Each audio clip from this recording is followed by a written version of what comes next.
Hey everyone, today I'm thinking of telling you guys what kind of cards you might want to get or rent. So a few people have been asking, like, they have extra 50, extra 100, extra $200 that they want to spend, build up a collection rather than relying on rentals. So I want to go through some of the best budget cards that you can get, best bang for your buck. And so first off, I believe that this card is one of the best cards in the game. For $57, you're getting a 2 mana, 1 ranged, 1 armor, and 1 health monster with a special ability called halving, I believe. And what it does is it halves the attack of the monster that's taking the damage by, and then it rounds it down. So this is going to heavily counter cards like Living Lava, Unicorn Mustang. These see a lot of play in Bronze. Living Lava, just because of their big tankiness, their high damage output. But if you have Halfling Alchemist, for 2 mana you're negating all of that. And then on top of that you have 1 armor. This lets you block 2 opportunities or 2 sneaks. It's a good sack. And it also reduces your enemy's DPS. 10 DEC per day, I think it's solid. Reduces their damage to 1. Just undervalued right now. I think as more and more people see this, they're going to realize, oh, I have to get this. Because there's only 4,000 copies of it, and we have like, what, 300? Probably more now. I know we have 1 million registrations, but this is not enough. There are not enough copies of Halfling Alchemist for everyone. You want to get this card. There's some cards, a combo that's also with ALRIC. I just went through this in my last video. Kelp Initiate, Fenari Wavesmith. These will carry you through Bronze. For only $12, you could easily get these 2 cards and just grind in Bronze, keep getting that DC earning. You're going to lose to people with really stacked decks. You have to counter. If they try and counter you with like Eastwood, you have to counter that, or else you're not going to get the optimum win rate. But even then, even without countering, it's still very strong because people are going sneak, they're going opportunity, they're going snipe, but protect just blocks everything. BORTUS comp, you might want to try this Sea Monster with Axemaster for around $18, $19, I think. Axemaster is a solid card, better than Mythica Headhunter. I said this last time. Sea Monster, at level 3, it gets an extra health, and that helps it heal for 3.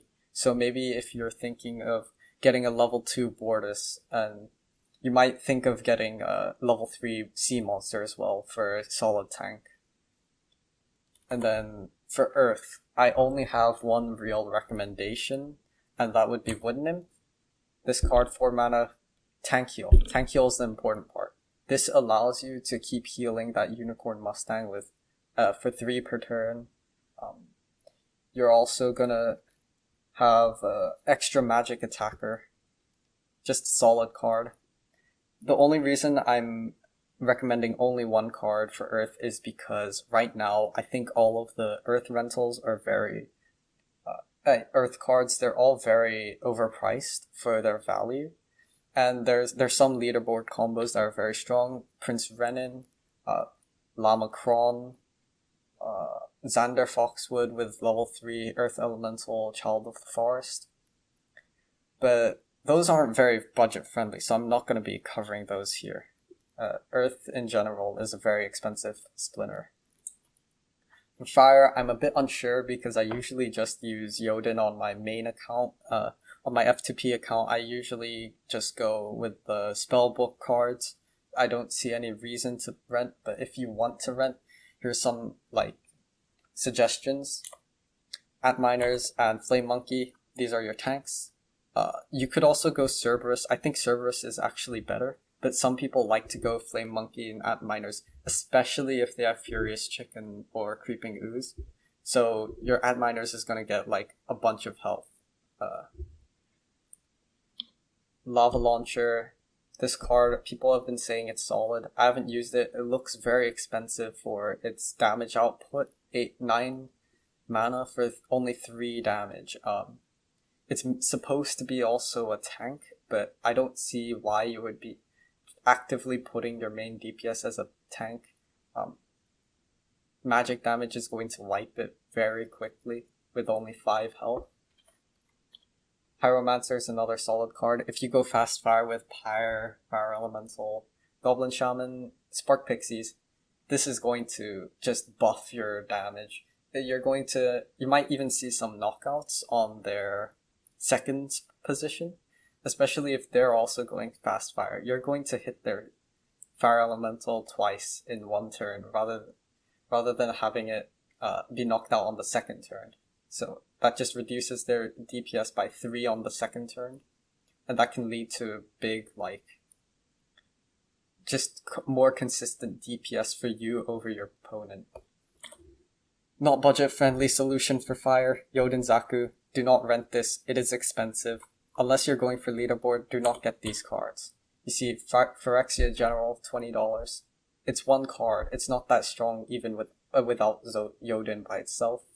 Fire Beetle, this is very strong even without Yoden, but you need to have a summoner that can summon level 3 common, like a level 2 Pyre or a level 2 Malric, maybe even level 2 Talia. This card, it's kind of nice. $25 for a level 3. It's kind of pricey, but at the same time, it's very strong. 3 mana, 2 damage, and snipe. So for death, I have some cards which are kind of pricey, but it's a fun comp to try. So you have Undead Archer, $8, 2 mana, Affliction. I personally do not like this card because of the RNG on the Affliction. I'd much rather just have Mimosa. It does 1 damage, so that's okay. But I don't see you actively needing to use this, especially if you're still in bronze. If they're going heal, you're probably renting Mimosa along with Undead Archer anyway.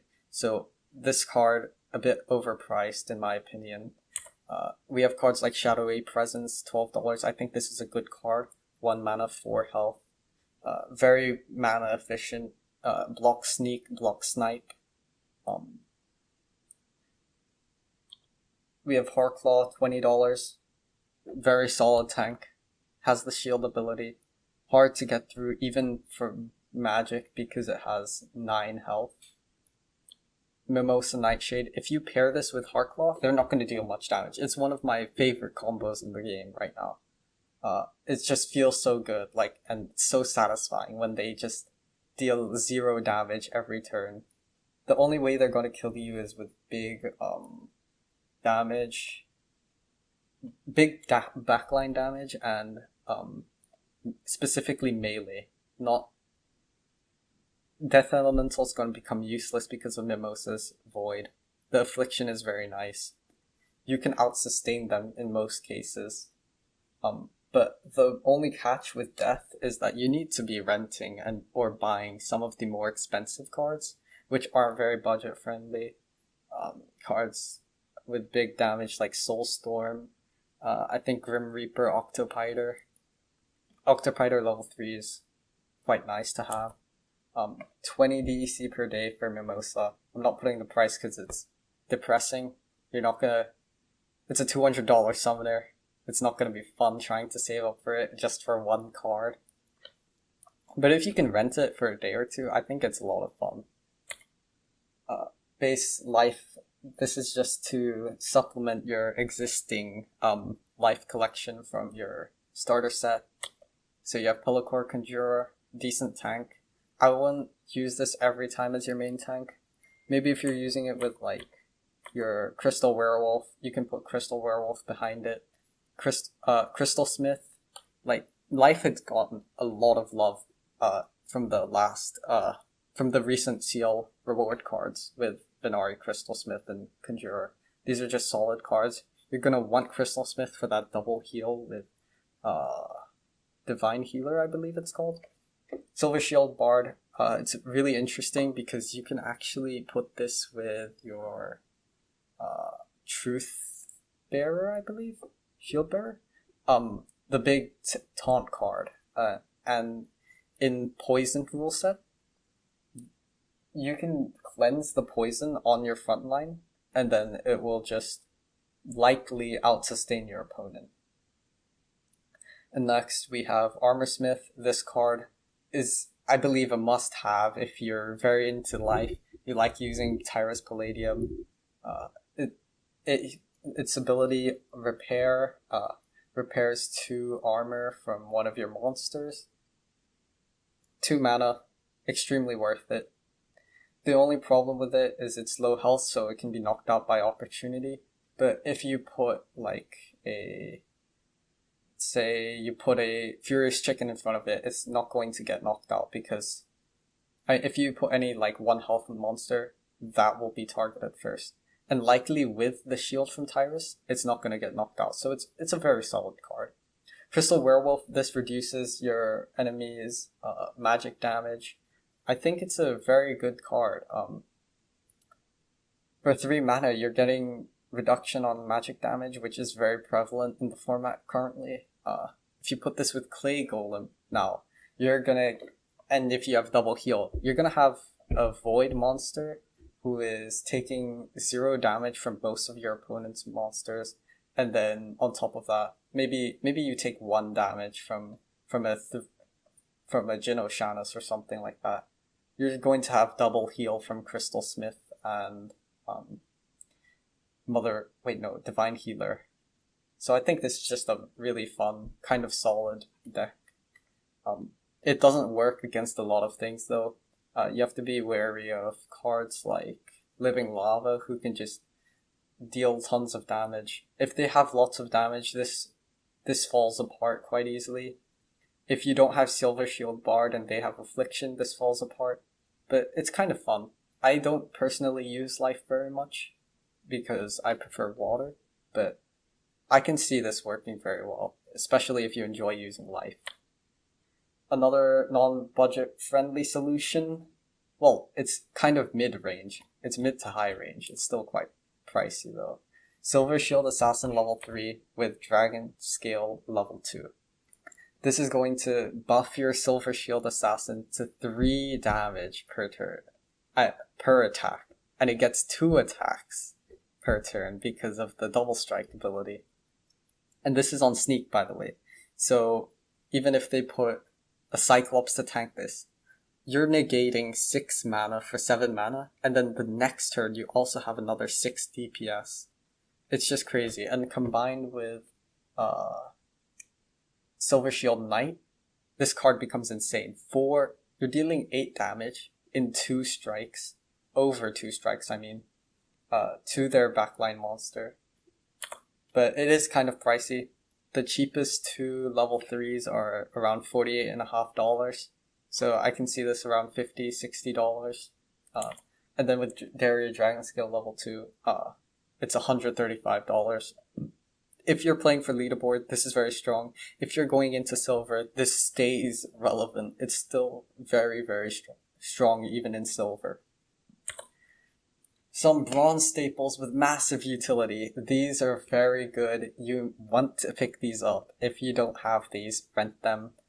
Do whatever you can to get your hands on them. Sandworm. Okay, well, a lot of people joke about this card mooning, but I could see it happening. Actually, no, never mind. The circulation number is just too high. But anyway, this card, very strong. 99 mana, you need this card or else you're going to lose. Goblin Mech, another 99 mana card. $3.50. Not too expensive, not too cheap. Battering Ram, I think this card is worth at least $5. It should not be this cheap. Everybody should be picking up at least 1 copy of this card. It's great for 2 mana. You can pop this in a Death deck, you can pop this in a Fire deck. You can even put it with your Venari Wavesmith and it'll get the extra armor and just be another meat shield, and also while dealing more damage. especially if they have Ice Pixie and no Venari Wavesmith. This will knock that out. Furious Chicken. A lot of people say to get this, it's one of the best cards in the game, but for $30, I don't think it's that good. I say this because with a Furious Chicken, you're not going to be winning games single-handedly just because you have a Furious Chicken. This only matters if you're playing for leaderboards or maybe if you're in a higher rank. I don't think it's worth $30. You're not getting it won't boost your win rate by that much, and that's why I do not recommend this card. Instead, what I recommend is Dragon Spirit. For $5.80, you're getting 5 speed, flying, and 6 health. Solid tank, only 3 mana, and they're going to miss this a ton. If they're using Living Lava, you can expect them to miss. It's almost a guaranteed miss. It's like 75% chance for them to miss. Only $6. I can see this card going up. I don't know why it hasn't gone up with Crutch. I thought it would. And you might be wondering where are the summoners. Everyone's saying mylor's OP. Yes, do not become a mylor abuser. Don't become a dirty mylor abuser. Just no skill. Look, it has thorns. You're not using any skill. You're just buying an overpriced summoner and winning because people don't know any better. However, this card I think is overpriced right now, especially with the current format favoring water with Wavesmith coming out. It's become a lot easier to counter this. Sure, they can still go Mushroom Seer, but come on. They're going to be spending way more money than you, but you're going to be earning around the same amount. Noob Trap. Do not become a mylor abuser. Selenia Sky. This card is very amazing. I love it. It's kind of expensive though. 35 DEC. You're probably not going to be renting this to just grind in bronze. Maybe if you really want to go into silver, I think this could be a fun card to pick up. And then Kretch. Now I talked about this earlier, but Kretch, for $14.50, he's kind of overpriced. Before, when he was $3 to $6, I was saying, wow, this card is super undervalued. I think right now, it's about the right price. And that's why I wouldn't recommend this for players. Because, I mean, unless you're trying to go for leaderboard, you might want to pick up a level 2 Crutch. But in bronze, Crutch just isn't as strong as the other summoners. I'm saying this because I don't think you need summoners to perform well in bronze. The starter set gives you access to almost all of the summoners. Except for like epic and legendary summoners, which are way too expensive to be using in bronze. You're not going to need them. You can just easily use Pyre. You can use cards like Daria if you really want one that's special. Also, I didn't put the price of Selenia Sky because it's very expensive right now. Unless you have a few $1,000s or $1,000 lying around, you're not going to buy yourself a copy of Selenia Sky. All of the cards that are in the spell book, like ALRIC, BORTUS, Contessa Lament, Zintar, all of those summoners are very good. You don't need these, because they can counter these as well. Alright, thank you everyone for watching. Comments, questions, concerns, team comps, anything you want me to look at, anything you want me to make a video on, you can put them in the comments or come over to the Splinterlands Discord. We can discuss strategies. I'm pretty active there, and I also try and look at all of the comments. I'm going to be starting streaming in November on my Twitch channel. Link is also in the description. So look out for that. Like, subscribe, do all of that. Do not become a mylor abuser, no skill. Okay? Love you all. Bye.